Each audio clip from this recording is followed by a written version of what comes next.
2029년 11월 11일 화요일 매일 성경 말씀 산책. 오늘의 말씀은 에스라 8장 1절에서 20절까지의 말씀입니다. 아닥사스다 왕이 왕위에 있을 때 나와 함께 바벨론에서 올라온 족장들과 그들의 계보는 이러하니라. 비느하스 자손 중에서는 게르솜이요, 이다말 자손 중에서는 다니엘이요, 다윗 자손 중에서는 핫두스요, 스가냐 자손 곧 바로스 자손 중에서는 스가랴니, 그와 함께 족보에 기록된 남자가 150명이요, 바핫 모압 자손 중에서는 스라히야의 아들 엘 여호에네니, 그와 함께 있는 남자가 200명이요, 스가냐 자손 중에서는 야하시엘의 아들이니 그와 함께 있는 남자가 300명이요, 아딘 자손 중에서는 요나단의 아들 에베시니, 그와 함께 있는 남자가 50명이요, 엘람 자손 중에서는 아달리아의 아들 여사냐니, 그와 함께 있는 남자가 70명이요, 스바데아 자손 중에서는 미가엘의 아들 스바데아니, 그와 함께 있는 남자가 80명이요, 요압 자손 중에서는 여히엘의 아들 오바댜니, 그와 함께 있는 남자가 218명이요, 슬로밋 자손 중에서는 요시베아의 아들이니 그와 함께 있는 남자가 160명이요, 베베 자손 중에서는 베베의 아들 스가랴니, 그와 함께 있는 남자가 28명이요, 아스가 자손 중에서는 학가단의 아들 요하나니니 그와 함께 있는 남자가 110명이요, 아도니감 자손 중에 나중된 자의 이름은 엘리벨렉과 여우엘과 스마야니, 그와 함께 있는 남자가 60명이요, 비그웨 자손 중에서는 우데와 사부시니, 그와 함께 있는 남자가 70명이었느니라. 내가 무리를 아하와로 흐르는 강가에 모으고 거기서 3일 동안 장막에 머물며 백성과 제사장들을 살핀즉 그 중에 레위 자손이 한 사람도 없는지라.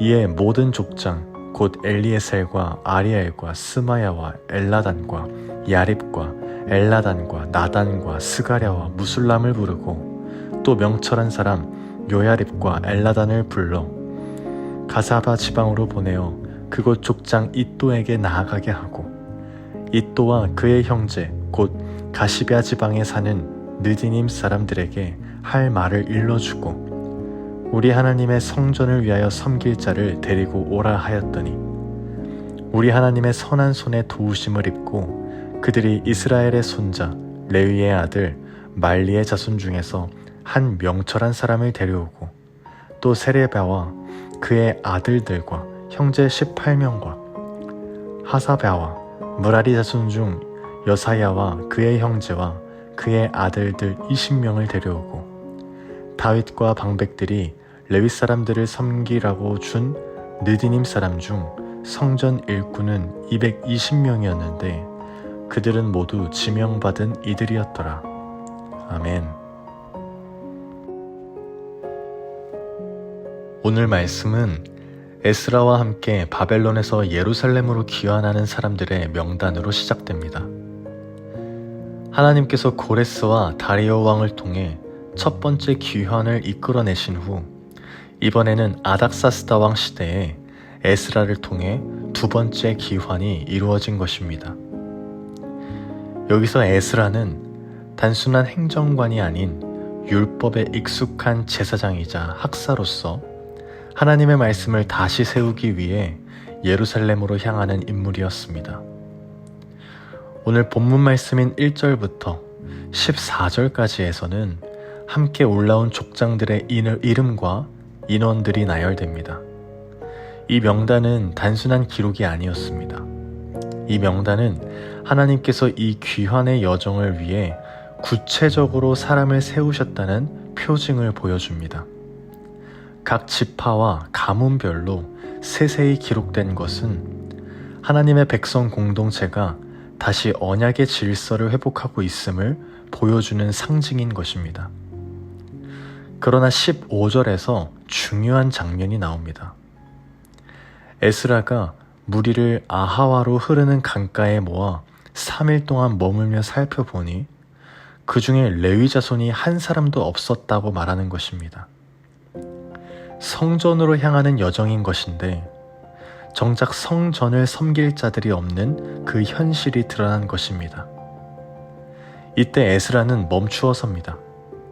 급하게 길을 떠나지 않고 그때 명철한 사람들을 불러 가시럇 지방으로 보내어 섬길 자를 데리고 오라고 명합니다. 하나님의 성전은 아무나 섬길 수 있는 곳이 아니기에 하나님이 세우신 레위인과 느디님 사람들이 섬겨야 했기 때문입니다.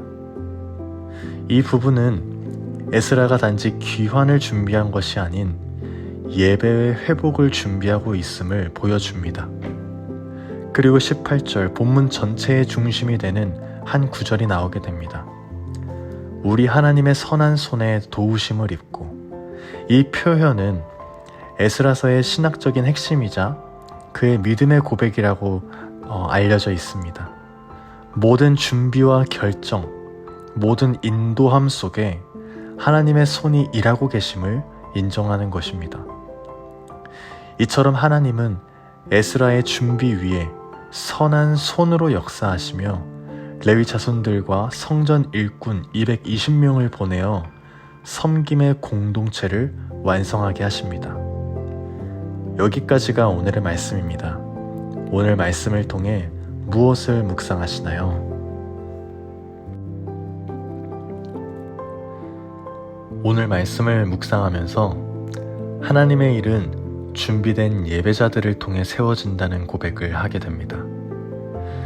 에스라는 귀환의 목적이 단순히 돌아가는 것이 아니라 하나님의 성전을 섬기는 예배의 회복임을 알고 있었습니다. 그래서 레위인이 없다는 사실 앞에서 멈추었고 사람을 세우기보다 하나님의 질서를 회복하는 것을 먼저 구했습니다. 이것이 믿음의 지도자의 자세이지 않나 생각하게 됩니다. 하나님의 일은 언제나 속도보다는 방향이 중요하다는 것입니다. 우리의 사역이 빨리 진행되는 것보다 그 사역이 하나님의 뜻 안에 바로 서 있는가를 점검하는 것이 먼저라는 것입니다. 또한 에스라가 레위인을 찾으러 사람들을 보낼 때 그는 자신의 지혜나 힘을 의지하지 않았습니다. 우리 하나님의 선한 손에 도우심을 입고 이 말씀과 같이 이 고백은 에스라가 모든 것을 하나님의 주권에 맡기며 나아갔음을 보여줍니다. 우리의 삶 속에서도 하나님의 성전을 향한 길이 있습니다. 그 길은 어떠한 사역 또는 어떠한 목표 또는 어떠한 결단의 길일 수도 있습니다. 하지만 그 길 위에 하나님의 선한 손이 함께하지 않는다면 그 모든 수고는 헛될 수 있다는 것을 생각하게 됩니다. 그래서 하나님은 먼저 멈추게 하시고 살피게 하십니다. 내 안에 레위인은 있는지, 또 내 안에 하나님을 예배할 준비가 되어 있는지 묵상하게 하십니다. 이 질문은 단지 에스라의 시대에서만 해당되지 않음을 봅니다. 오늘날 우리의 공동체가 또 나의 삶이 하나님의 성전을 향해 나아가고 있다면 그 중심에는 반드시 예배하는 자, 섬기는 자가 있어야 합니다. 그러므로 우리의 사역과 계획이 하나님의 손 아래에 있음을 고백할 때 하나님은 그 손으로 우리의 부족함을 채우시고 그분의 선하신 뜻대로 일하여 주실 것을 묵상하게 됩니다. 2025년 Start with Jesus, 모든 일의 시작점이 예수가 되게 하라. 오늘의 말씀과 같이 우리는 하나님의 선한 손을 신뢰하는 믿음으로 서야 할 줄로 믿습니다. 사역보다는 예배가 먼저이고 또 숫자보다는 하나님이 먼저이며 속도보다는 방향이 중요한 신앙의 길 위에 서야 합니다.